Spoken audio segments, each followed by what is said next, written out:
My mom didn't start the conversation with, "How are you?" She opened with, "You're going to withdraw from Harvard this semester." No build-up, no small talk, just a decision she'd already made for me. I was sitting on my dorm bed with my laptop balanced on a pile of laundry when she said it, and for a second, I honestly thought I'd misheard her. I'd spent my whole life trying to be the low-maintenance kid. Good grades, no drama, scholarships so she wouldn't have to worry. My sister was the one always on the edge of some new crisis. So hearing my mom say, calmly, like it was obvious, that I should be the one to leave school because my sister had failed out of hers, it felt like the floor shifted a few inches to the left. "She needs a chance to reset," my mom said, like we were trading shifts at a part-time job. "You can go back next year. Harvard will still be there. Your sister doesn't have anything." I remember staring at the little green light on my screen, at the lagging video of her face, and realizing she really meant it. This wasn't one of those guilt trip speeches you grow up with in a tight family. This was an ultimatum. Pick your degree or pick your family. I said no, not dramatically, not with some big speech. Just no. I wasn't dropping out. I thought that would be the start of a long fight, a messy compromise, maybe some cold calls for a few weeks. Instead, it was the last normal conversation we ever had. I didn't know yet that saying no that day would get me pushed out of my own house, or that years later, when my mom was sitting in a hospital waiting room asking me to help save her life, those exact words would be the only thing I could think about. If you want to know how I got from that dorm room to that waiting room, and why I answered her the way I did, you're going to have to hear the whole story. Before that call, before "withdraw from Harvard" became a phrase I couldn't hear, without flinching, my life was split between two very different versions of home. There was the actual house in Los Angeles, a rented one-story place in a neighborhood where you could hear other people's arguments through thin walls on hot nights. And there was the idea of home my mom kept selling to herself and everybody else. Loud, close, loyal, the kind of family that always sticks together, even when sticking together mostly meant pretending things were fine. I'm Ava, 19, first in my family to make it to a school anyone outside our zip code has heard of. And the only reason I ever even thought about Harvard was because a teacher in 11th grade circled a grade on my test and said, "You know kids from here can go to places like that too, right?"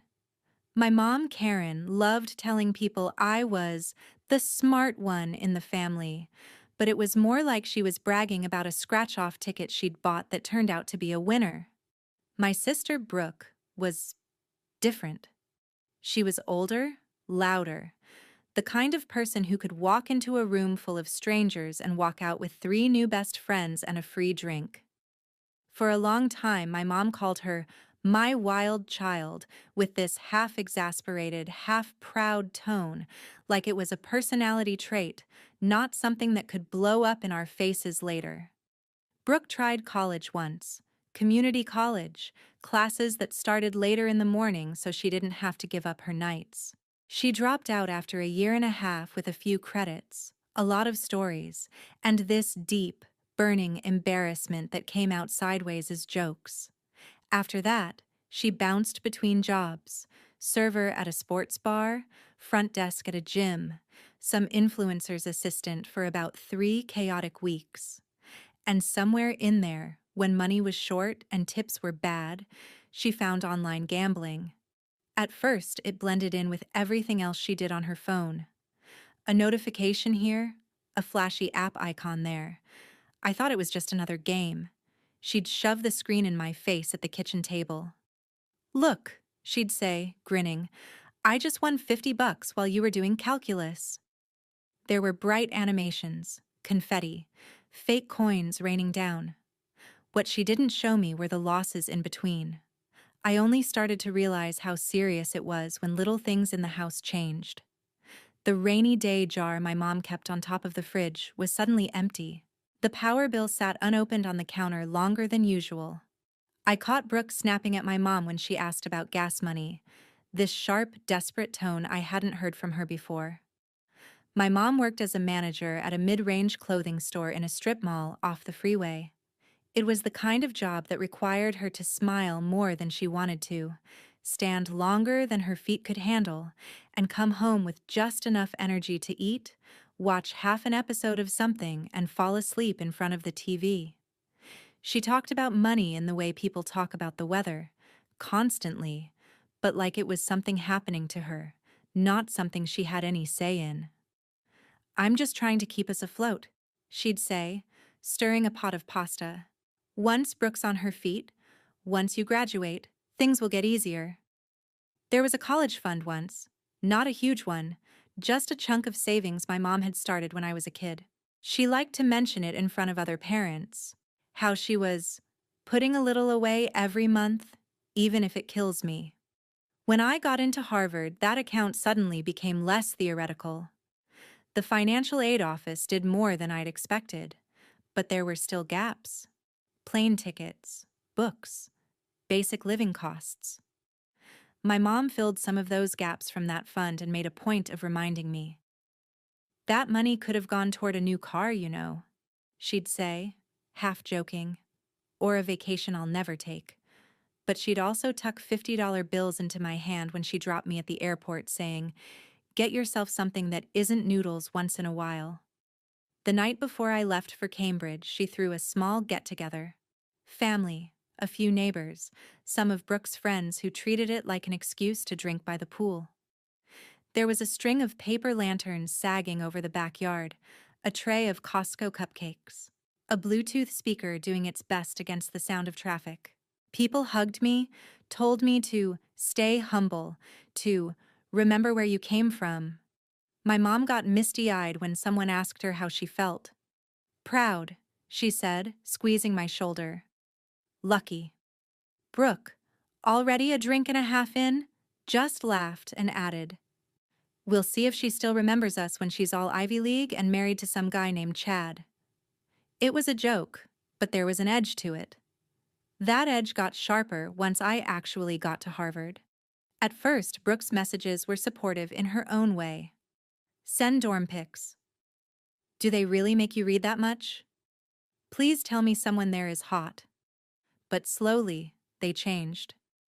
When I texted her about being stressed for midterms, she replied, "Must be nice for that to be your biggest problem."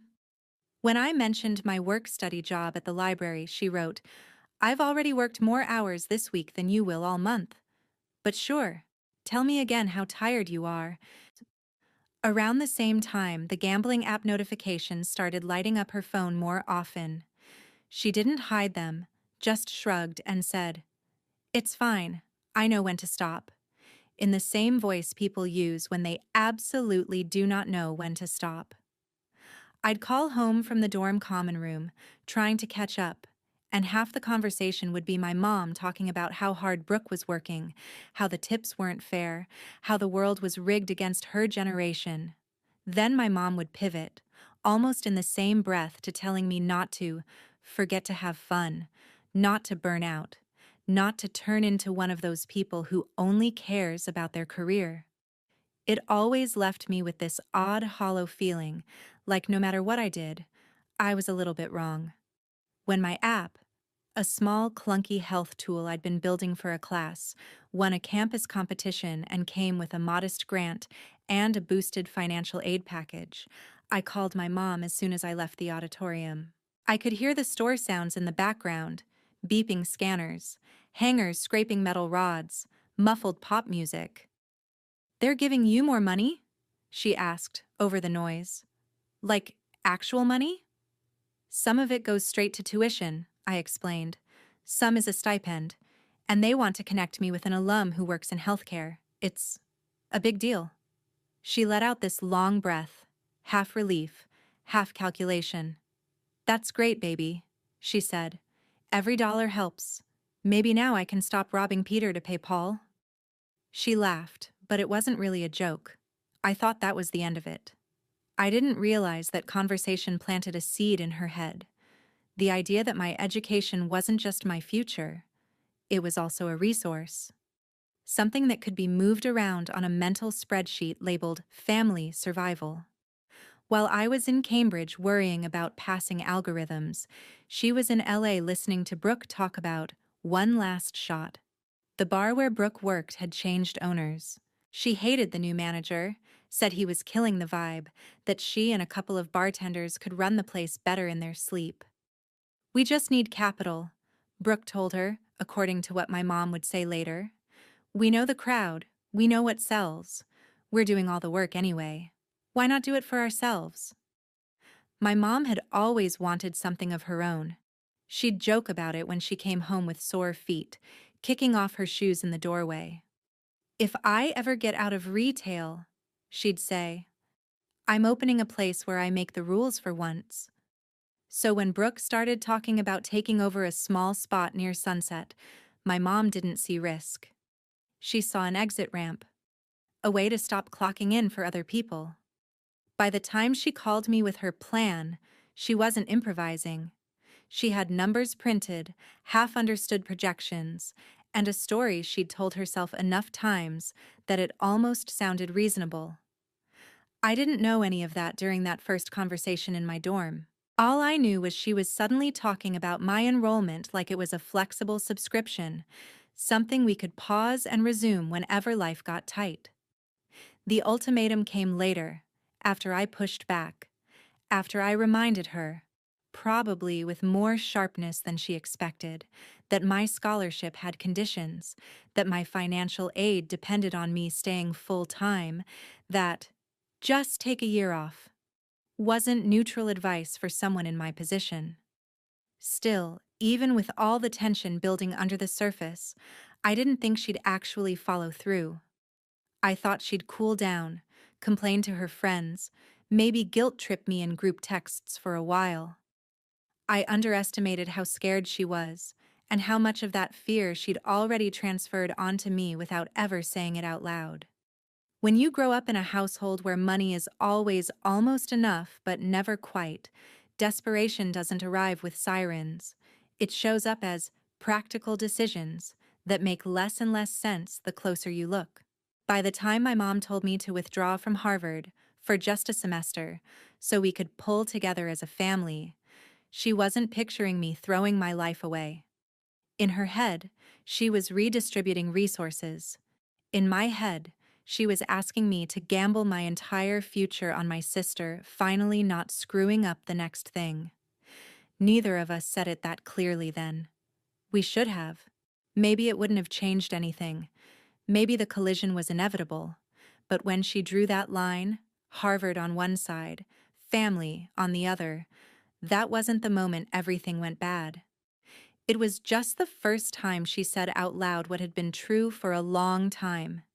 In our house, love and sacrifice were so tangled up that saying no felt like betrayal. I just didn't know yet how high the price of saying yes would have been, or how far she was willing to go when I refused to pay it.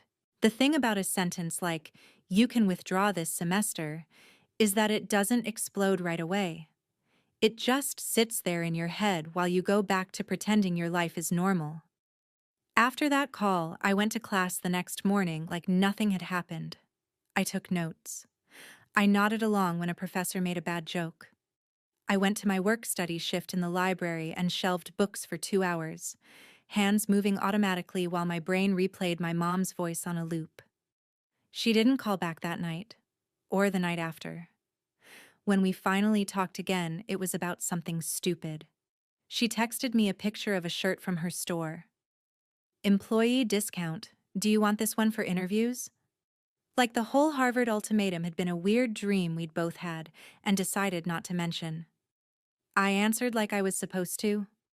"Sure. Looks nice. Thanks." For a few weeks, everything slid into this uncomfortable in-between. We didn't talk about me dropping out.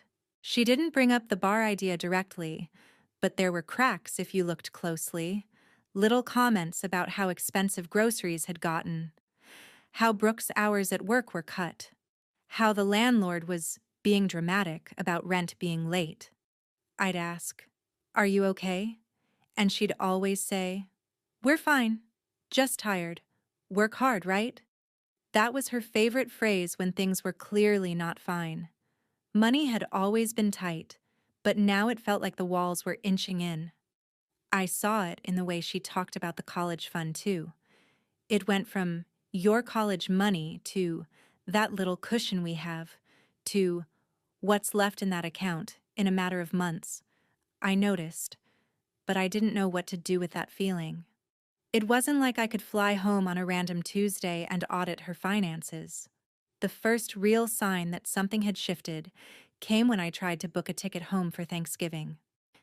I was hunched over my laptop in the dorm common room, comparing flight prices, trying to find something that didn't eat the entire balance of my checking account. Even the cheapest option was a stretch. I called my mom, expecting the usual conversation where she'd complain about prices and then say, "Don't worry, I'll cover half. We'll make it work." Instead, when I told her the amount, she let out this short, annoyed laugh. "Ava, I can't do that right now," she said. "Do you know how much I'm juggling over here?" I hesitated. "I thought we were setting aside money for travel. You said—" "Yeah, well, that was before the rent went up and the car needed repairs and your sister's hours got cut," she snapped. "I'm doing the best I can. If you want to come home, figure it out. You're the genius, remember?" The word genius didn't sound like a compliment. It sounded like a charge she was filing against me. I did the math in my head while she kept talking. If I bought the ticket, I'd be down to nearly nothing. No cushion for textbooks next semester. No random emergencies. Just vibes and instant noodles. "Maybe I'll stay here this year," I said quietly. Lots of people don't go home for Thanksgiving. The dining hall is doing a dinner. It could be fine. There was a pause on the line, a small silence that felt heavier than all the shouting from our previous fight. "Wow," she said finally. "First semester at Harvard and you're already too good for Thanksgiving with your family." "That's not what I said," I protested. "I just don't want to put us in a worse spot." "Flights are expensive, Mom, and you literally just said you can't help." "I said I'm tired," she shot back. "I said I'm doing my best. But you hear what you want? It's been 3 months and already you talk like you're visiting from another planet." I swallowed hard. "I'm trying to be practical."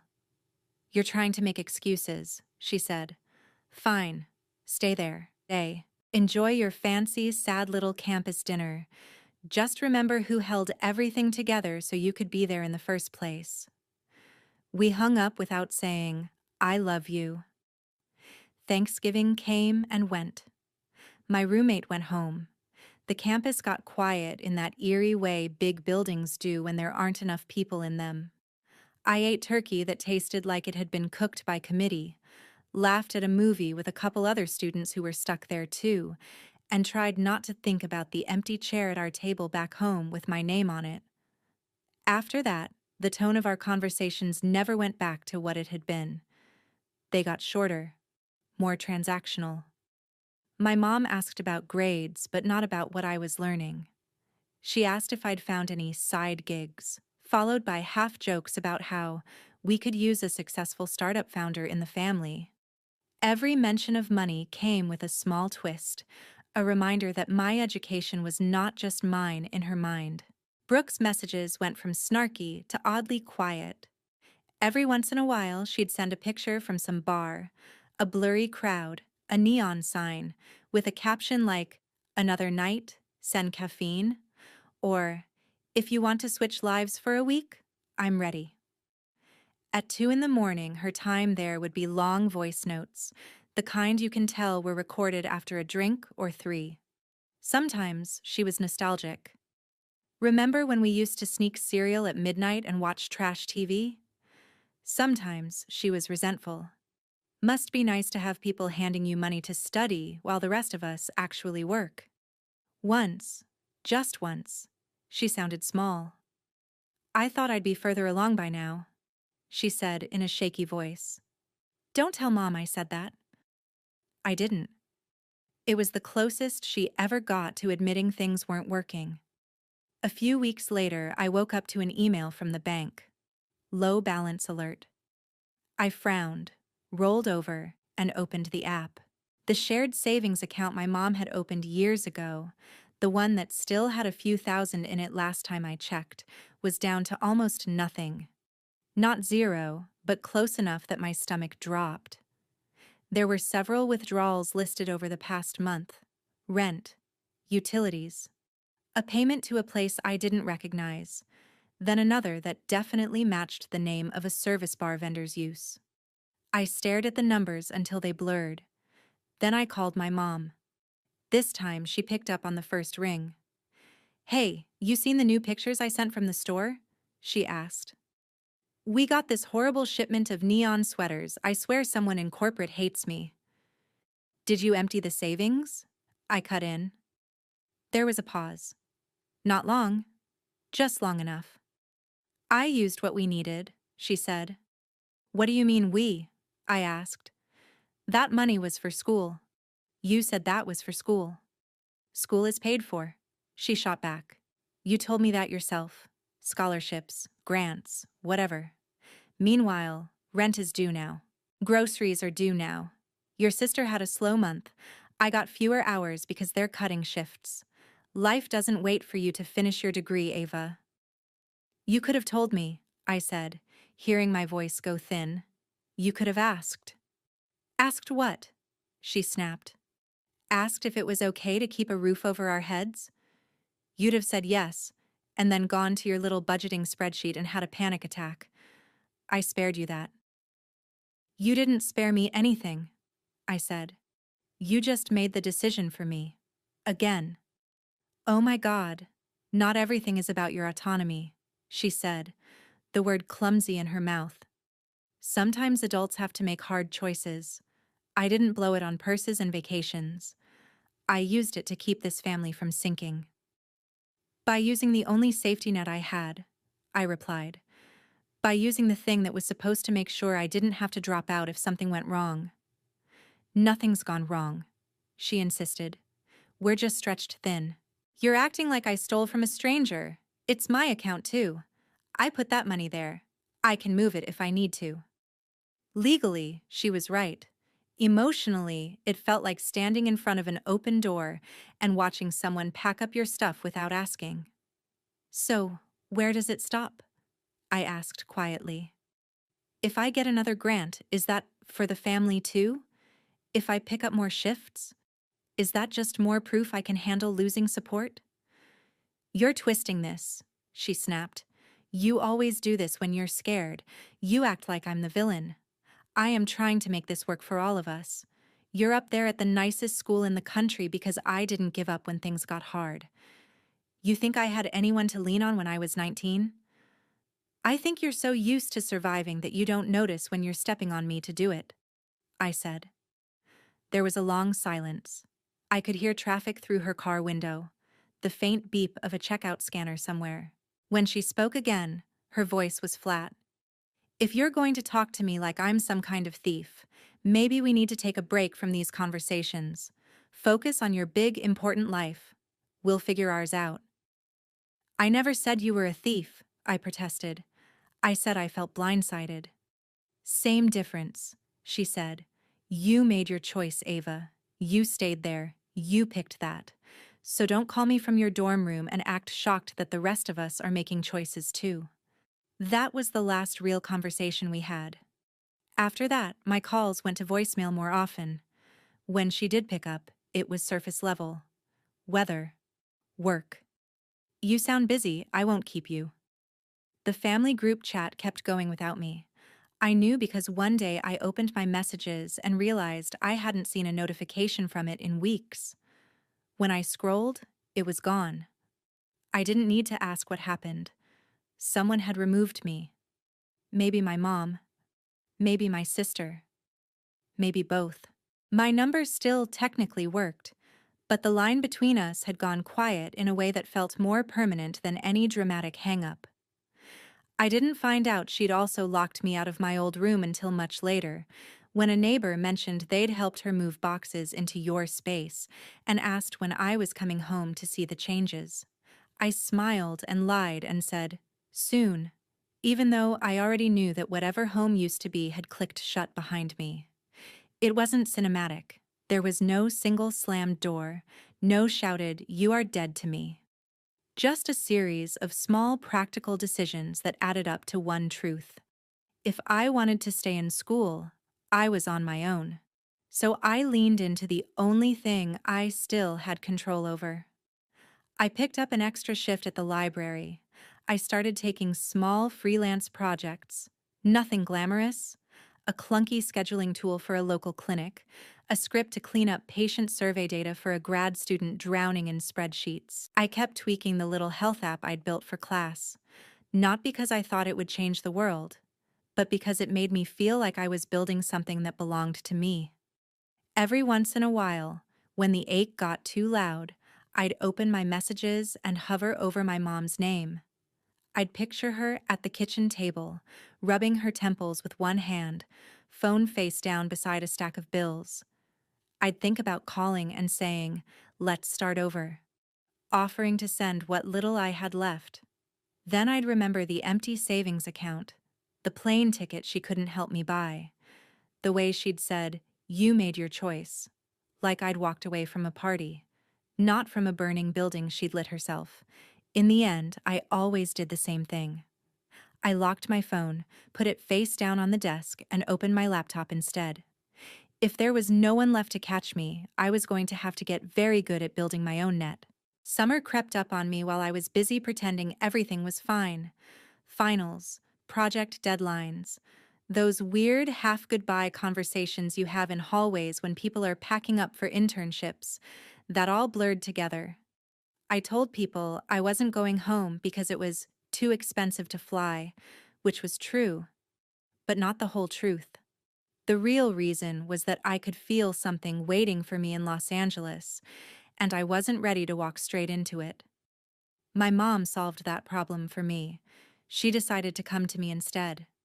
She didn't tell me she was flying out. She just texted one morning, "Are you on campus?" And 20 minutes later, she was standing outside the science building, squinting up at the stone like she was trying to decide if it impressed her. She looked more tired than the last time I'd seen her. A little thinner. There were faint gray strands at her temples I didn't remember. But when she hugged me, it was the same tight, familiar grip that used to make me feel like nothing bad could happen as long as she had a hand on my back. For a second, I almost forgot we were in the middle of something. We walked to a coffee shop just off campus because she refused to let me pay the absurd cafeteria prices.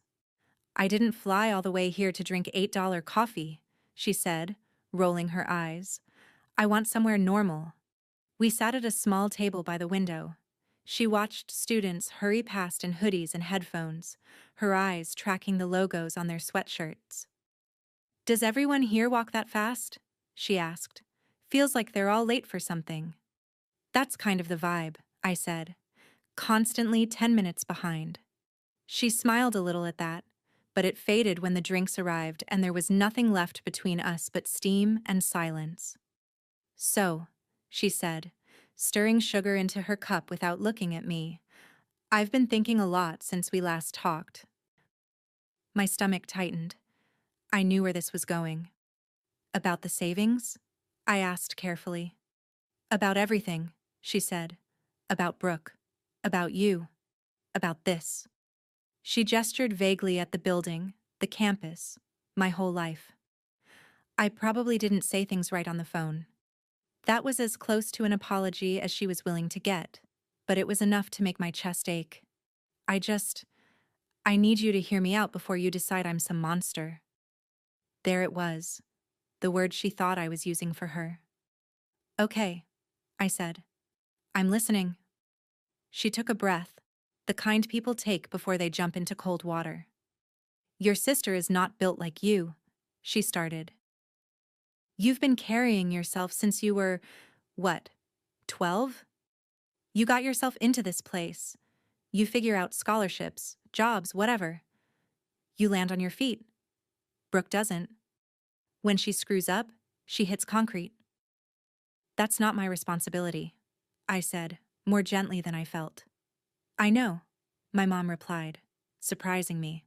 On paper it's not, but in real life, it is all of ours. She's family. When one of us sinks, we all get pulled under. That's just how it works.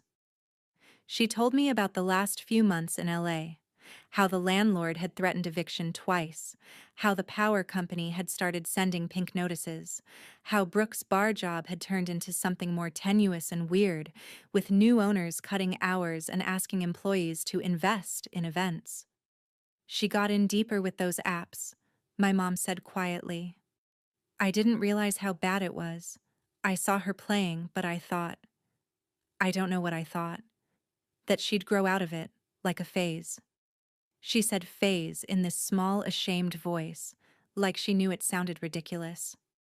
She started borrowing, my mom went on. First it was from me, then from friends, then from people you don't want to owe. When I found out how much, I almost threw up. And the thing is, she's not evil, Ava. She's not sitting there thinking, how do I ruin everyone's life today? She's just stuck and scared and bad at being scared. So you decided to fix it, I said. Like you always do. What do you want me to say? She snapped, then rubbed her forehead like she regretted it. Yes, I decided to fix it. I found a way that didn't involve her ending up God knows where with people we don't want her near.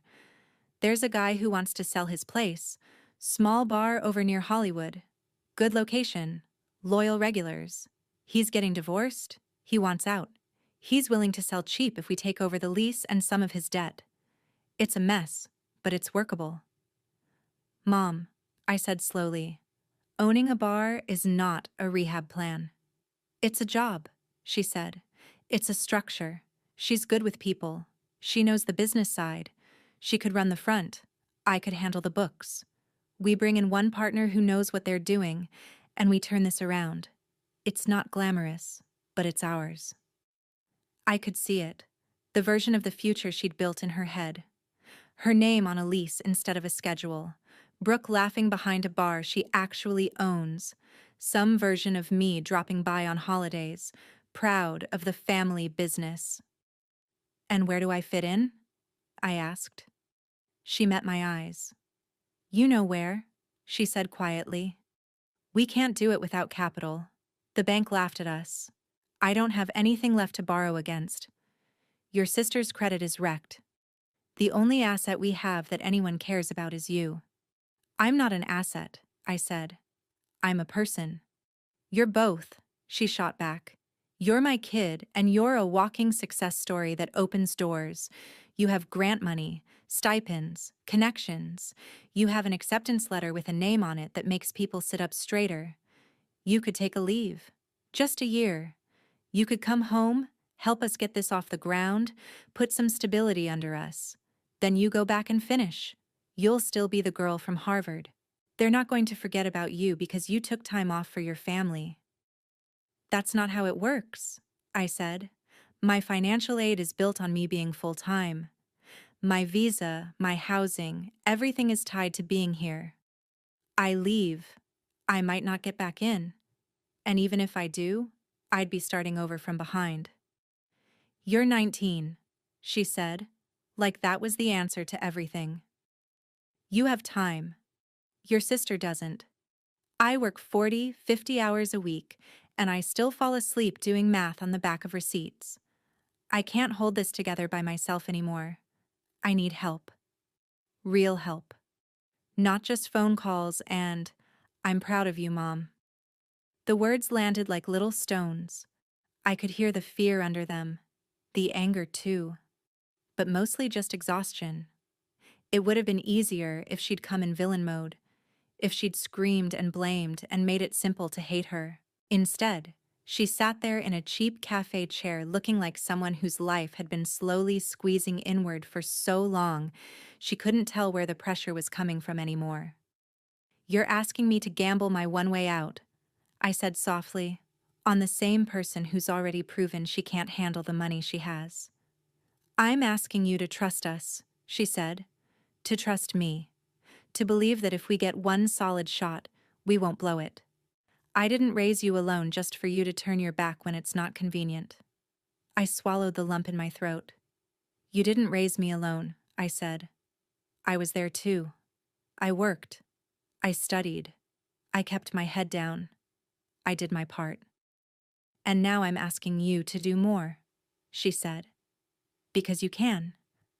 Because you're strong enough. Because your sister isn't. We sat in silence for a moment, the low buzz of other people's conversations filling the space between us.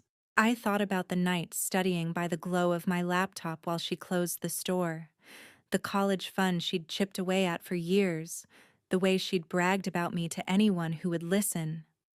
I also thought about the empty account, the sudden shift from your money to our money, the way she'd made decisions for me without telling me until after they were done. I wanted to be the kind of daughter who says yes.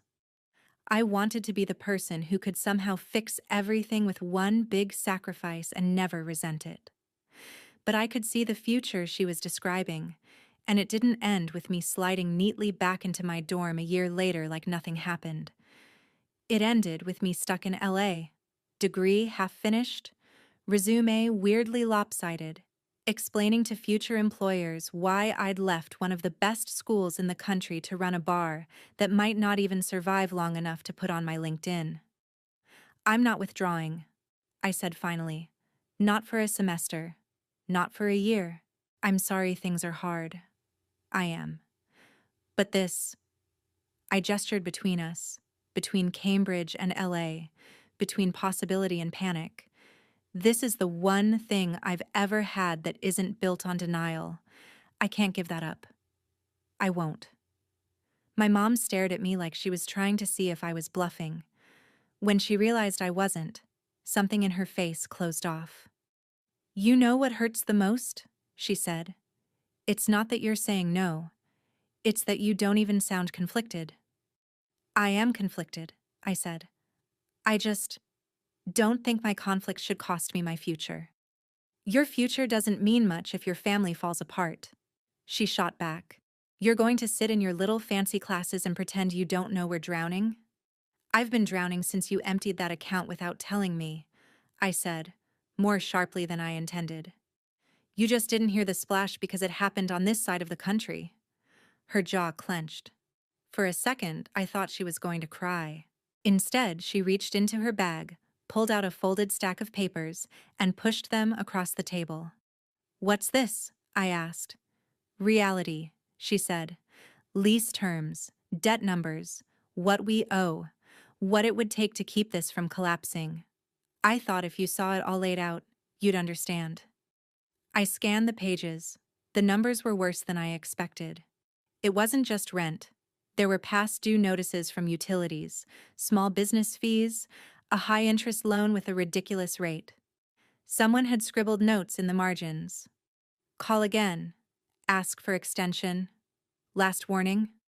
This isn't a plan, I said quietly. This is a list of fires. It's what life looks like when you don't have Harvard backing you up, she said. We're not all living in some campus bubble. Out there, people juggle. They rob Peter to pay Paul. They make deals. They hustle. I did it for you, your whole life.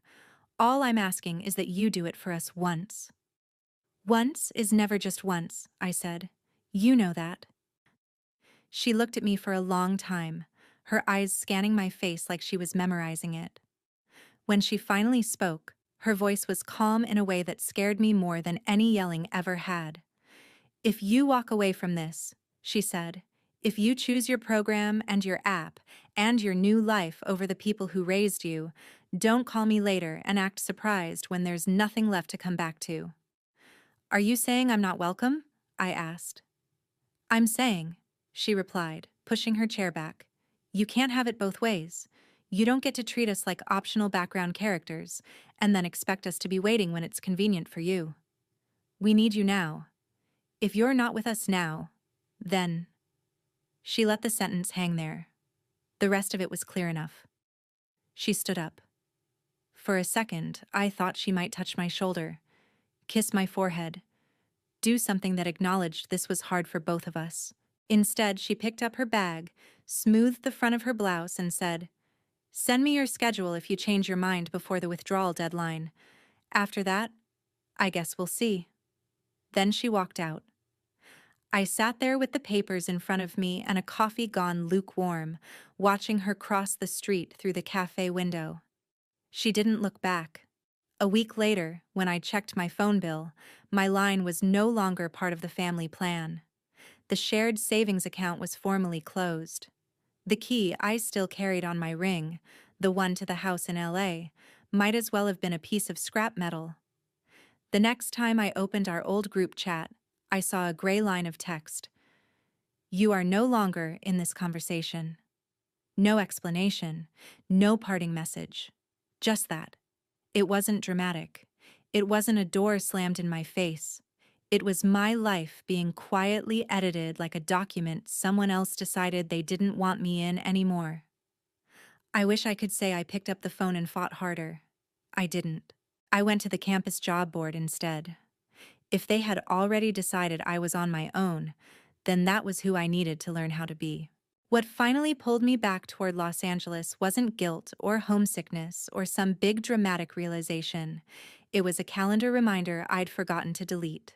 "Call Mom, birthday," my phone announced one morning while I was sitting in a small glass meeting room in Cambridge, going over bug reports with a grad student I'd started working with on a research project built around my health app.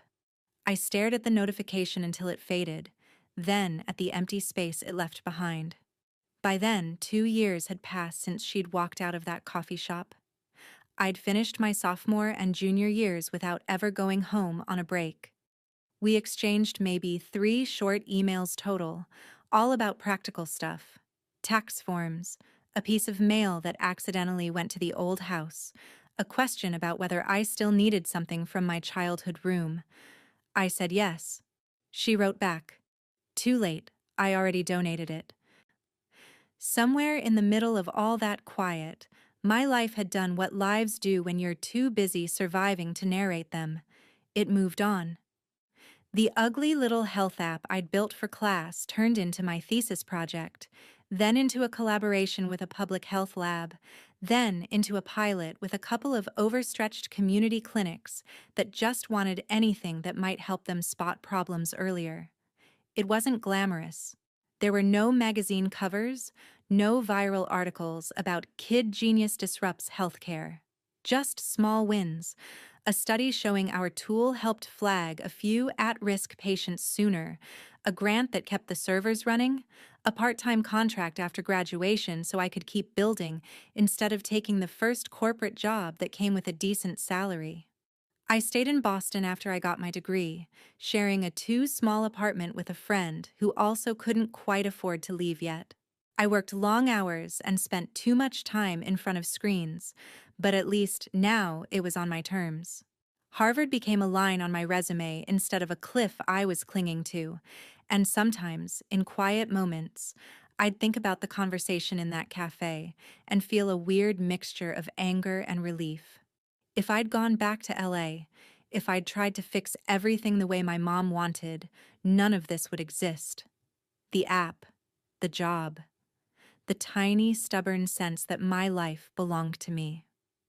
I still checked on Brooke and my mom sometimes, in the digital, detached way you keep tabs on people you don't actually speak to. Brooke's Instagram stayed public.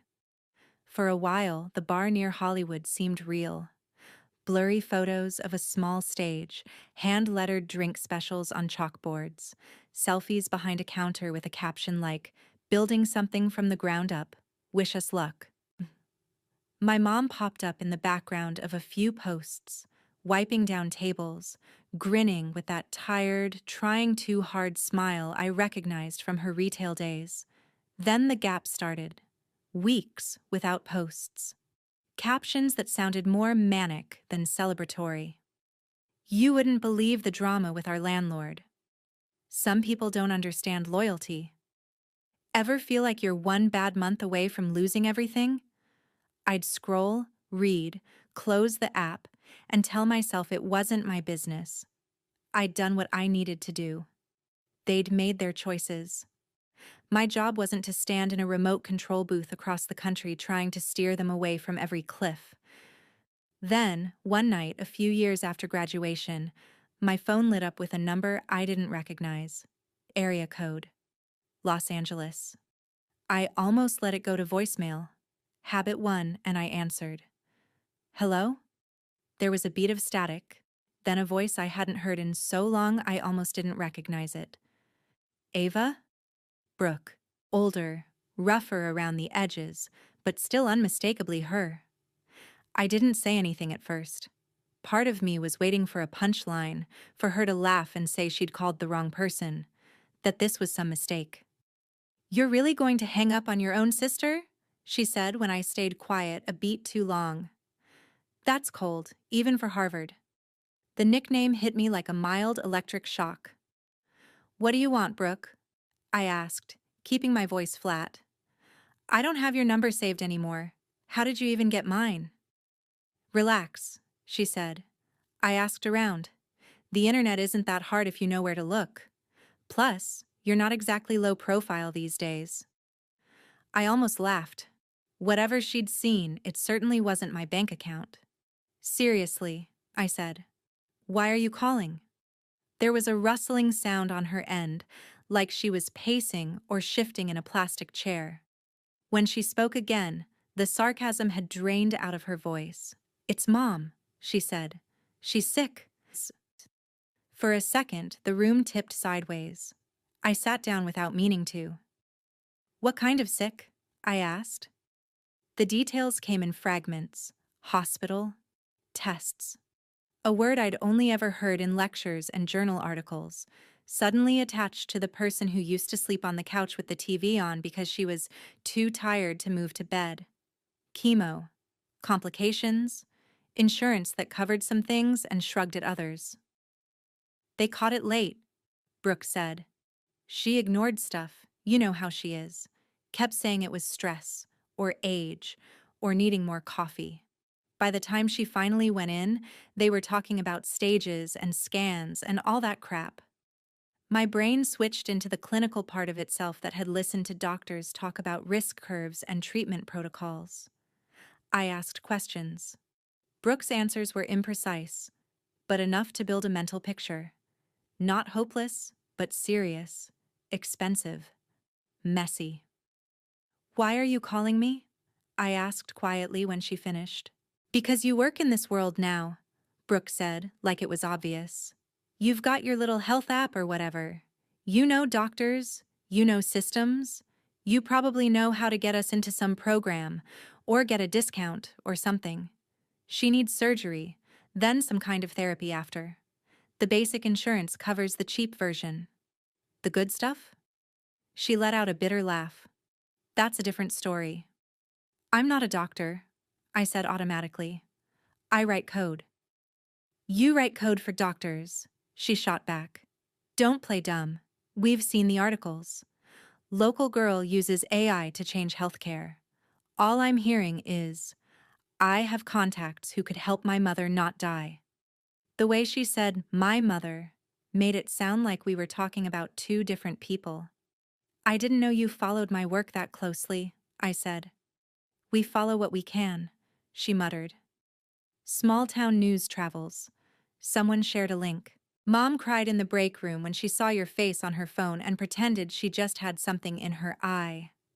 The image made my throat tighten, but I forced my voice to stay even. She could have called, I said. She didn't need to send you. She didn't send me, Brooke said. She didn't want to bother you. She kept saying, she has her own life now. She's busy. She doesn't need to deal with this. Then she'd go quiet and stare at the wall for an hour. I got tired of watching that, so I found your number. There it was again, that messy mix of resentment and protectiveness that had always defined Brooke. Half accusation, half misguided loyalty. What do you actually want from me? I asked. Be specific. The doctor mentioned some clinical trial or a newer therapy at a bigger hospital, she said. Said Mom might qualify, but there's a wait list, paperwork, politics, whatever. We thought maybe you could, I don't know, talk to someone. Use your pretty email signature. Put in a word. If there's some charity fund or a grant or anything with your name on it, maybe they listen more." She went quiet for a second, then added softer, "And if there's nothing you can do, at least tell me that straight so I don't keep promising her miracles I can't deliver."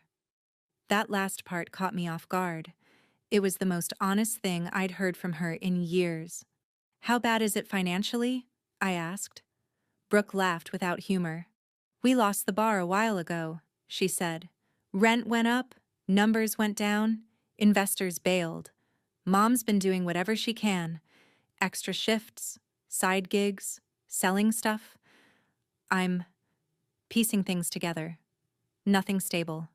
We're behind on a lot. If we don't get help, she gets whatever the cheapest option is and hope it's enough." I rubbed my forehead. On my desk in front of me, a sticky note reminded me to call a clinic about renewing our pilot contract. On my screen, a half-finished slide deck for a modest conference presentation blinked, the title slide still open. Early Detection in Resource-Constrained Settings. The distance between my work and my family suddenly felt paper thin. "Does she know you're calling me?" I asked. "Not yet," Brooke admitted. "She's stubborn. She keeps saying, 'We'll figure it out,' while looking at bills she can't pay. But if you say yes to even trying, I'll tell her. She won't say it, but she misses you. It's like there's always a chair pulled out for you in her head that you never sit in." I closed my eyes for a second.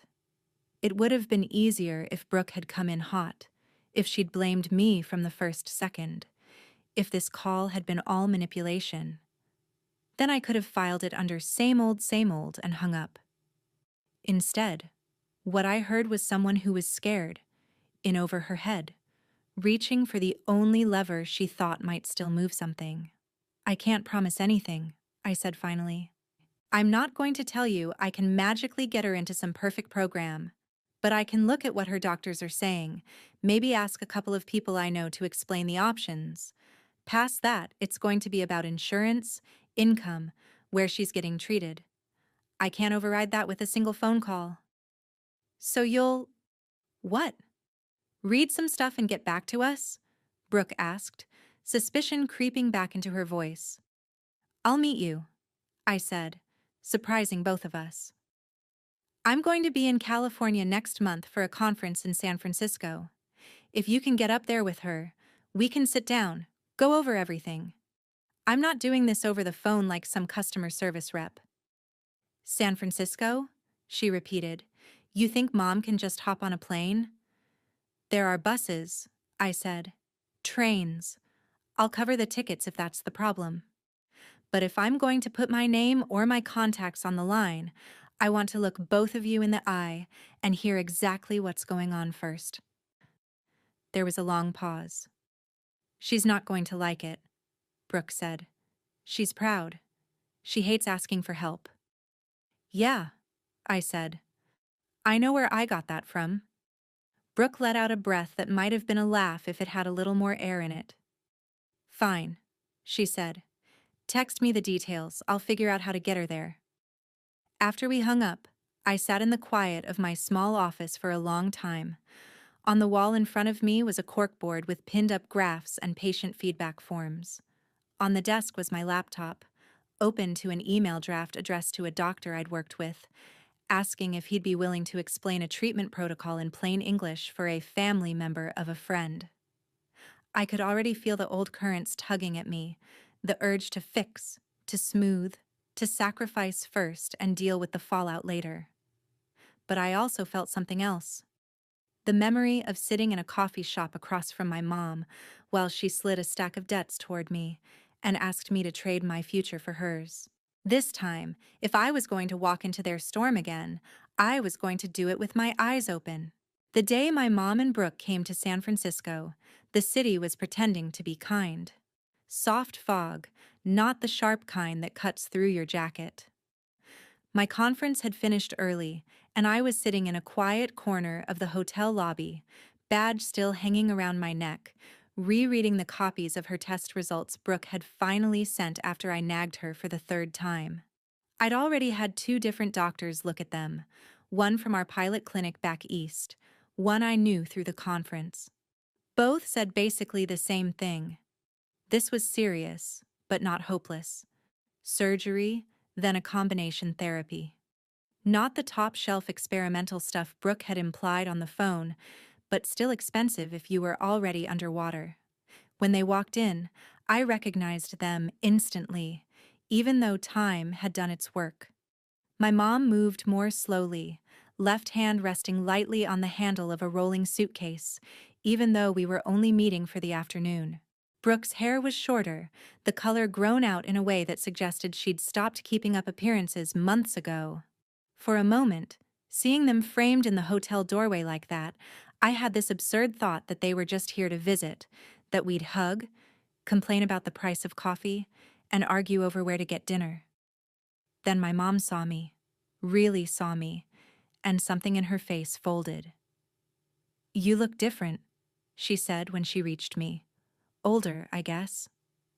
"You look the same," I lied, because the truth felt like too much for a first sentence. We found a quiet seating area off to the side, all neutral tones and expensive plants. I picked it on purpose, public enough that no one could completely lose it, private enough that we didn't have to whisper. My mom sat carefully, one hand going unconsciously to her side. Brooke dropped onto the couch beside her with the kind of heaviness that said she hadn't slept much. For a second, no one spoke. Then Brooke clapped her hands once, like we were starting a meeting. "Okay," she said. "You've seen the papers? You've talked to your doctor friends? So what's the verdict? Is there a magic door we can get Mom through or not?" "There's no magic door," I said. "There are options. Some good, some less good. But there's not a secret VIP entrance where I say a password and everything becomes free and easy." My mom let out a soft, humorless laugh. "Would have been nice," she murmured.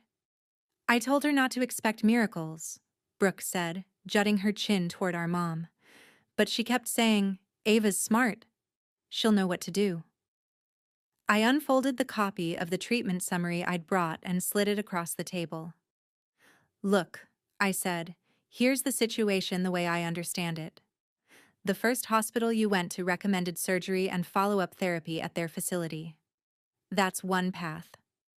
It's covered partially by your insurance, but leaves a big gap you'd have to pay out of pocket." "Neo." My mom nodded slowly. "They gave us a number," she said. "It might as well have been a phone number to another planet. There are also larger hospitals," I continued, "that are running trials. You might qualify for one or two. Trials sometimes cover more of the costs, but you give up some control. And there are wait lists. And travel. It's a lot." "But you know people there," Brooke cut in. "That's the whole point, right? You can get her moved up. Or at least noticed." "I can ask questions," I said. "I can email doctors and say, 'Hey, can you explain this in plain English? Is this place reputable? Are there charity funds she can apply for?' I've already done some of that, but I can't email them and say, 'Do this for free because she's my mother.' That's not how any of this works. They have their own lists, their own criteria. If they bend the rules, it's not going to be because some mid-level tech person from Boston sent a sad paragraph." My mom looked at the paper in front of her, not really reading it. "So what are you saying exactly?" she asked. "That there's nothing you can do?" "I'm saying," I replied carefully, "that there are things I'm willing to do, and things I'm not. I can help you understand the options. I can help you fill out forms, find charity programs, get on lists. I can contribute some money. Not everything, but some. What I can't do is sign up to be the bank of last resort, or the guarantee that no matter what choices you and Brooke make, I'll keep writing checks to make it okay." "Nobody asked you to write checks plural," Brooke muttered. "We asked for help with this. With her. Once." I didn't say anything to that, not yet. Because there was a second folder in my bag, and I knew once I opened it, the conversation was going to tilt in a way we couldn't come back from. My mom noticed the folder edge sticking out and frowned. "What's that?" she asked. "More medical stuff?" "No," I said. "This is something else. But before we get there, I need to ask you something." I looked at my mom. "Do you understand why it was so hard for me to say yes the last time you asked me to give something up?" Her mouth tightened. "We're really going to do this now," she said. "I thought we came to talk about my treatment, not rehash old fights." "They're connected," I said. "You keep talking about family like it's this automatic thing, like I'm broken for wanting boundaries. But 8 years ago you asked me to put my education on the line for a business plan that wasn't really a plan, and when I said no, you reacted like I'd betrayed you. I need to know if you get how big that was for me, because if you don't, then whatever we talk about today is going to sit on the same broken foundation." She rubbed her forehead, the way she used to when bills piled up. "I was scared," she said finally. "That's not an excuse, but it's the truth. The bar, the debts, your sister spiraling. I thought if I could just get through one more crisis, then I'd breathe. And you were there. You had options. You had this golden ticket I didn't even know existed when I was your age. It felt selfish, watching you hold on to it while everything else was collapsing. So you punished me," I said. "I told you what I needed, and you took away everything you controlled to make sure I knew how much that hurt you." "I thought you'd come home," she whispered. "Honestly, I thought you'd get scared or miss us, or realize how hard it is to be alone, and you'd come back. I didn't think you'd just disappear into that place and build a whole life without us." "I didn't disappear," I said. "You closed the door." There was a long, quiet stretch after that. Brooke shifted uncomfortably, like she wanted a cigarette. Finally, she said, "Okay, great. Everyone admits they hurt everyone. Can we get back to the part where Mom needs the surgery?" I looked at her. The tiredness in her face was different from my mom's. Less about age, more about bad decisions catching up. "We will," I said. "But there's something I have to put on the table first." I pulled out the second folder and laid it down. My name was on the front, printed neatly by someone in my company's compliance department. "A few months ago," I began, "I got an email from a bank I've never used. They wanted to clarify some details about a business application tied to my name. At first I thought it was spam. Then they sent documentation." I opened the folder and turned one of the pages toward them. Application forms. The name of a small bar in LA I recognized from the background of Brooke's old posts. My name typed under co-owner. A digital signature that looked almost like mine if you didn't know it. "Someone applied for a line of credit using my credentials," I said. They attached a fake letter on my company's letterhead saying we were backing a hospitality tech pilot there. It wasn't a huge amount, but it was enough to trip fraud alerts. Enough that my legal team had to get involved. My mom stared at the page, color draining from her face. "Please tell me this is a mistake," she whispered. "Please tell me they put your name on it as an example or—" "It wasn't a mistake," I said, looking at Brooke. "They traced the IP, the contact email, the login. It all points back to the same apartment in LA, the same devices, the same recovery phone number." Brooke's jaw clenched. "You spying on me now?" she said weakly. "You reading my Wi-Fi history?" "A bank was about to attach my name to a loan I knew nothing about," I said. "My company has investors who get very nervous when the word fraud shows up next to our CEO. I didn't go looking for you in their systems, Brooke. You dragged me in when you typed my name on a form." My mom tore her eyes away from the paper and looked at Brooke. "Tell me you didn't do this," she said, voice shaking. "Tell me this is some mix-up, please." Brooke didn't answer right away. For a second, I saw all the versions of her I'd grown up with flicker across her face. The charmer, the victim, the comedian. None of them stuck. She just looked tired. I thought we could fix it before anyone noticed, she said finally. The bar needed cash. The landlord was breathing down our necks. The vendors were threatening to cut us off. Mom was working herself into the ground. Everything felt like it was one bad week away from falling apart. And there you were, with your name all over the internet attached to words like innovation and funding and impact. I thought, if I used your name to get us a bridge, you'd thank me later when we paid it back. And Mom never had to know. You were going to tell me after the fact? I asked. When? When a reporter called me about my new venture in nightlife? She winced. I knew you'd be mad, she said. I also knew if I asked first, you'd say no. And I was out of people who hadn't already said no. My mom sagged back against the couch like someone had cut a string. You risked her job, she said, her reputation, after everything. I risked a bank's money, Brooke shot back, then immediately looked like she regretted the words. I mean, I wasn't trying to hurt anyone. I was trying to keep us from drowning.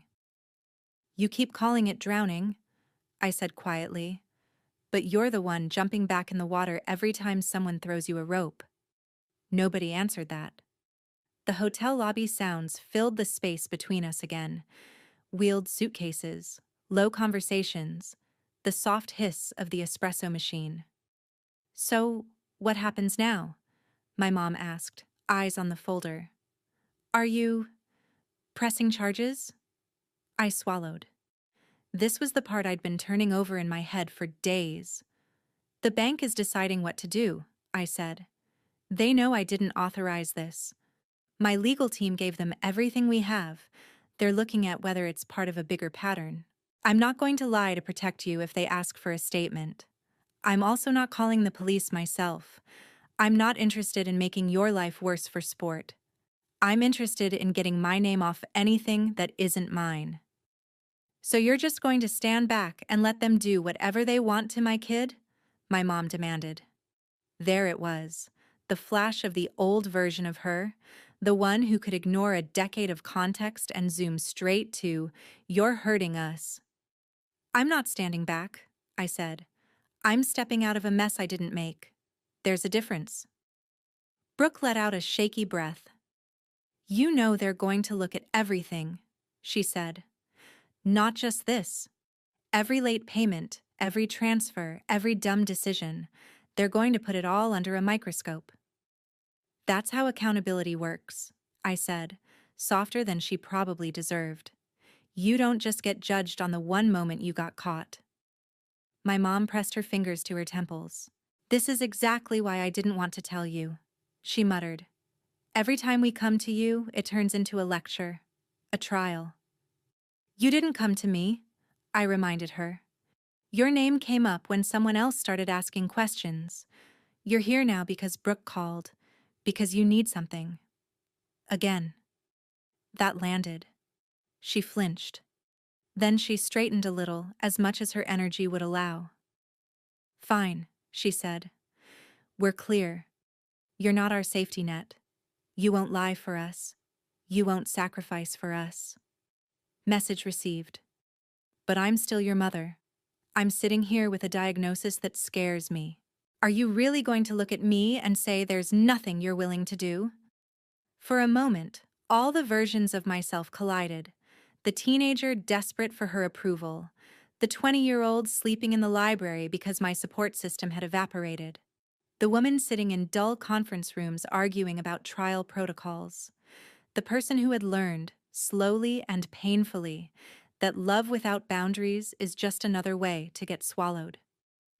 I'll help you fill out scholarship and charity applications, I said. I'll connect you with a patient advocate I trust who knows how to fight insurance. I'll put some money toward the gap, what I can reasonably afford without wrecking my own life. I'll get a second opinion if you want one. But I will not empty my savings, take out loans, or sign my company's name next to any of this. I'm not going to build my future on the same hole you're standing in. Not again. My mom stared at me, searching my face for a crack. You're really okay with that? she asked quietly, knowing I might not get the best treatment because you drew a line. My throat tightened. No, I said. I'm not okay with any of this. But I am done pretending the only choices in front of me are save everyone or be a monster. I can care about you and still not burn my life down for you. Those things aren't mutually exclusive, no matter how many times you've tried to tell me they are. Brooke shook her head like she couldn't believe what she was hearing. You sound like a podcast, she said, half sneer, half defense mechanism. Boundaries, choices, accountability. Must be nice to have all the right words. It's not about having the right words, I said. It's about finally believing I have the right to use them. We talked logistics after that. It felt almost surreal, sitting there discussing hospital social workers and grant deadlines while the air between us crackled with everything unsaid. I wrote down numbers, circled lines on forms, gave them the name of the patient advocate who'd already agreed, reluctantly, to take on a complicated family case. When it was over, my mom folded the papers carefully and put them back in her bag. She looked older than when she'd walked in, not just tired, worn. You know, she said, standing slowly, when you were little and you got sick, I used to sleep on the floor next to your bed. Your father thought I was crazy. He'd say, "She's fine, she's breathing, come to sleep." But I needed to be there, just in case. I didn't know what to do with that information. It didn't erase anything, but it landed somewhere deep anyway. I don't expect you to sleep on the floor next to my bed, she went on. I just thought that when it really counted, you'd show up the way I did. I am showing up, I said. Just not in the way you're used to. She nodded once, like she didn't agree, but didn't have the energy to argue. Brooke hugged me goodbye without warning. It was quick and stiff, more habit than affection, but it was something. They're going to make an example of me if this bank thing goes south, she said against my shoulder. You know that, right? They're going to follow the evidence, I replied. That's all I know. And you won't get in the way? She asked. You won't fix it? I pulled back enough to look her in the eye. I won't add weight to the scale, I said. But I'm done putting my thumb on it in your favor when you keep jumping onto the wrong side. She huffed out a laugh that sounded almost like acceptance. Guess I finally ran out of extra lives, she said. Took longer than it should have. When they left, I watched them go through the lobby doors and disappear into the city crowds.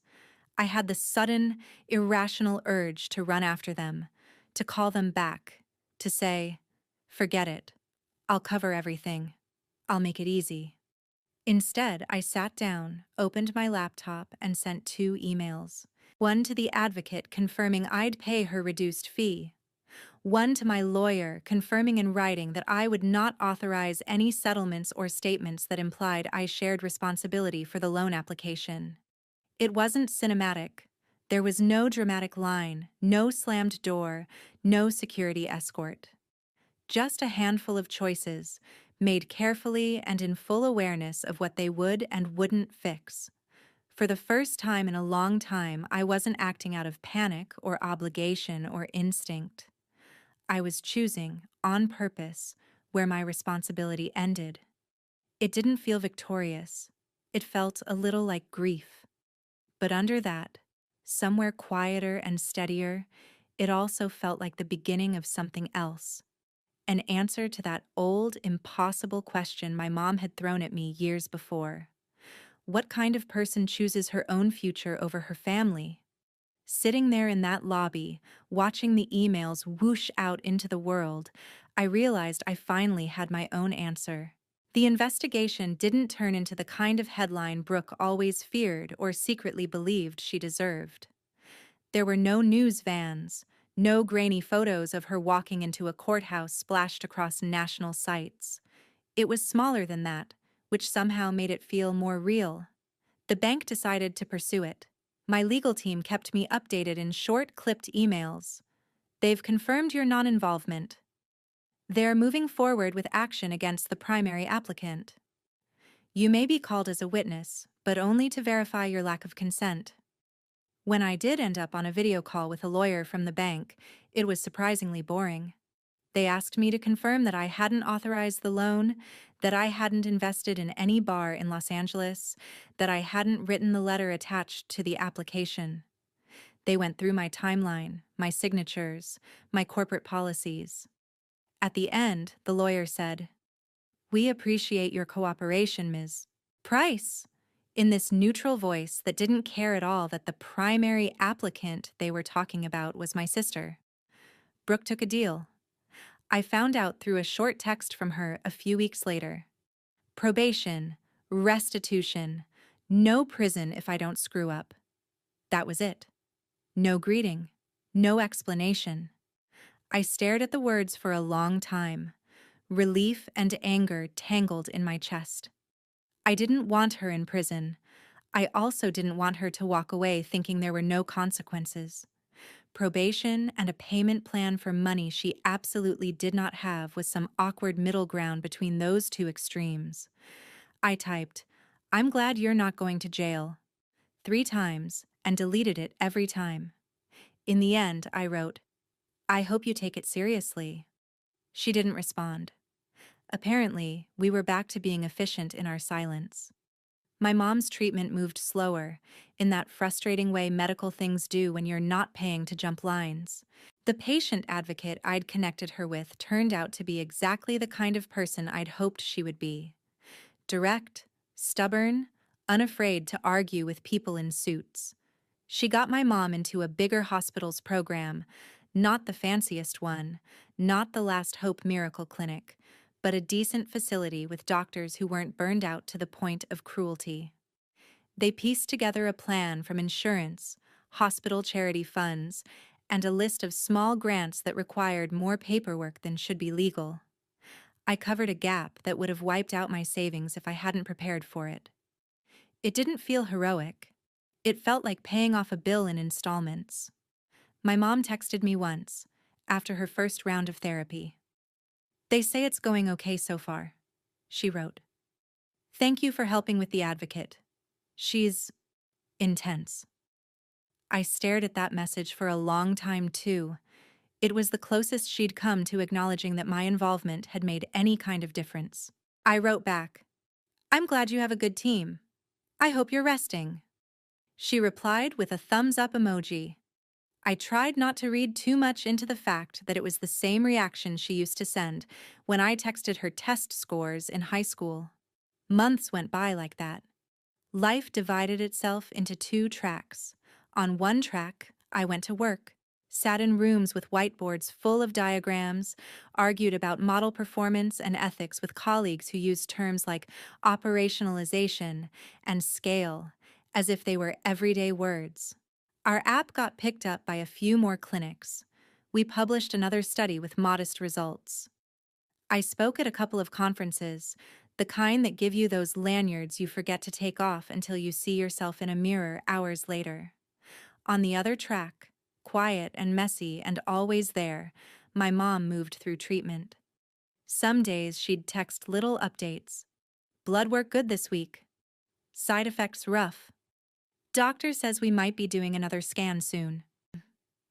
Other times, I'd hear nothing for weeks and find out through the advocate that she'd been in and out of the hospital for complications. Brooke floated in the background of those updates like a ghost. The advocate mentioned she came to appointments sometimes, sat in the corner scrolling on her phone, occasionally erupting into arguments with billing when numbers didn't make sense. "Your sister is a lot," the advocate said once, choosing her words carefully. "But she loves your mother. That much is obvious." It was not a compliment, but it wasn't entirely a criticism either. I didn't see either of them in person during that time. It wasn't a rule I said out loud, just a line my body refused to cross. I sent money when I could, and forms when they needed them. I answered medical questions in plain language. I took calls from the advocate when she needed me to translate some tech jargon for doctors who were trying to understand how our app might or might not be useful in my mom's case. I did not visit the hospital. I did not sit by the bed. I did not crawl back into the role of emotional shock absorber I'd lived in for so long. Guilt showed up anyway. It came in quiet waves. When a colleague complained about a pushy parent and I thought, at least yours still calls? When a patient in one of our studies mentioned their grown child driving them to every appointment, when I filled out another emergency contact form and left the line blank again, I started talking about some of it out loud. Not to my mother, not to Brooke. To my therapist first, who looked at me one day and said, "You keep using the word punishment like you're the one handing out sentences. What if that's not what's happening here?" "What else would you call it?" I asked. "You set boundaries," she said. "They ignore them, and reality responds. That's not karma, that's consequences." And then, later, to other people. Not in some glossy, go-viral confession video. More like small, deliberate pieces. A panel on healthcare and ethics where I mentioned, carefully, that my interest in access wasn't abstract. A podcast invite from a friend that turned into an episode about what it means to come from a family that doesn't have a safety net, and how that warps your sense of what you owe everyone. The story I told wasn't a revenge fantasy. I didn't list every bad thing my mom had said, every irresponsible choice Brooke had made. I talked about patterns, about the way some of us grow up learning that family means the people you're not allowed to disappoint, even when disappointing them is the only way to survive. I didn't expect many people to listen. It wasn't sensational. There were no screaming matches or cinematic betrayals, just me, talking in a steady voice about bank accounts and plane tickets, and the quiet ways people can cut you out long before they stop talking to you. But the episode found an audience anyway, not millions, not a global frenzy, just enough people for my inbox to fill up with messages that sounded painfully familiar. "My parents emptied the account I thought was for my tuition," one person wrote. "I went anyway. I still feel guilty." "My sister used my name to get a lease," another said. "When it went bad, they all blamed me for not fixing it." Over and over, the same themes: money, obligation, the way help morphs into debt when it's never allowed to be enough. I didn't start a foundation. I didn't have the kind of money that lets you slap your name on a wing of a hospital. But I did something small that felt honest. I created a resource page on our company site, off the main navigation, not plastered on the landing page, with links to patient advocates, low-cost legal aid, financial literacy tools, and mental health resources for people navigating exactly the kind of knot I'd been stuck in. I paid a writer to help make the language clear and welcoming. I put a note at the bottom with a simple line: "If you grew up feeling like you were responsible for fixing everything, this is for you." It wasn't revenge. It was a way of taking the mess of my life and turning at least part of it into a map for someone else. The closest I ever came to seeing my mom again was an almost visit a year after her treatment started. I was in Los Angeles for work, meeting with a clinic we were trying to bring onto our platform. The nursing home where she'd ended up was 15 minutes away by car. I knew that because I'd looked it up the second my flight was booked, then pretended for days that I hadn't. After the meeting, I sat in a rental car in a strip mall parking lot, engine off, staring at the directions on my phone. 15 minutes, 6 turns, 1 decision. I pictured walking into the pale, overlit lobby. I pictured signing in, getting a visitor sticker. I pictured her face when she saw me. I pictured the conversations we might have, the apologies that might come or might not, the decades-old arguments that might resurface, the possibility that she would say, "I knew you'd come. I knew you wouldn't leave me here." I thought about what that would feel like, to step back fully into the circle I'd spent so much energy stepping out of. To become again, the person everyone assumed would eventually show up and make it okay. I sat there long enough for the sun to move an inch across the sky and the rental car to get too hot. Then I put my phone down, started the engine, and drove back to my hotel. I didn't visit. I didn't text to say I was near. On the flight home, I stared at the seat back in front of me and waited for the wave of regret I'd always been warned about. It didn't come, at least not in the way I'd been taught to expect. What came instead was a dull ache and a strange, stubborn clarity. I could care about her without erasing what she'd done. I could hope her treatment worked without promising to be the one holding her hand in every waiting room. I could let myself be sad about what we didn't have without trying to build it from scratch every time guilt knocked. Sometimes people ask me, in interviews or panels, if I've forgiven my family. The word makes me uneasy. It sounds too much like wiping the slate clean, like pretending the ledger was never written. I usually say this instead. I understand them better now. I understand how fear and scarcity and pride twisted my mom's sense of what love looked like. I understand how shame and insecurity pushed Brooke into decisions that hurt everyone, including herself. Understanding doesn't mean I want them back in my life the way they were. It just means I don't have to carry them like a live wire anymore. My mom once told me, in the middle of an argument, that choosing Harvard over my family was something I'd regret forever. She said it like a prophecy, like she was handing me a curse I'd unpack when I was older and lonelier and ready to admit she'd been right. I think about that sometimes, usually on quiet nights when the apartment is too still and the glow of my laptop feels like the only light in the room. Do I regret it? Do I wish I'd gone home, back to the bar, tried harder to keep us glued together? No. I regret that those were the choices in front of me. I regret that love and obligation were so tangled that any move toward myself felt like betrayal. But I don't regret the moment I finally said, I won't trade my future for someone else's second chance. If there's any lesson in all of this, any reason I keep saying yes when people ask me to talk about it, it's this. Choosing yourself isn't the same thing as abandoning the people you love. Sometimes it's the only way to stop everyone from falling into the same hole again and again. You are not evil for wanting a life that isn't built on constant emergency. You are not selfish for drawing a line where your responsibility ends. And if someone tells you that you'll regret not setting yourself on fire to keep them warm,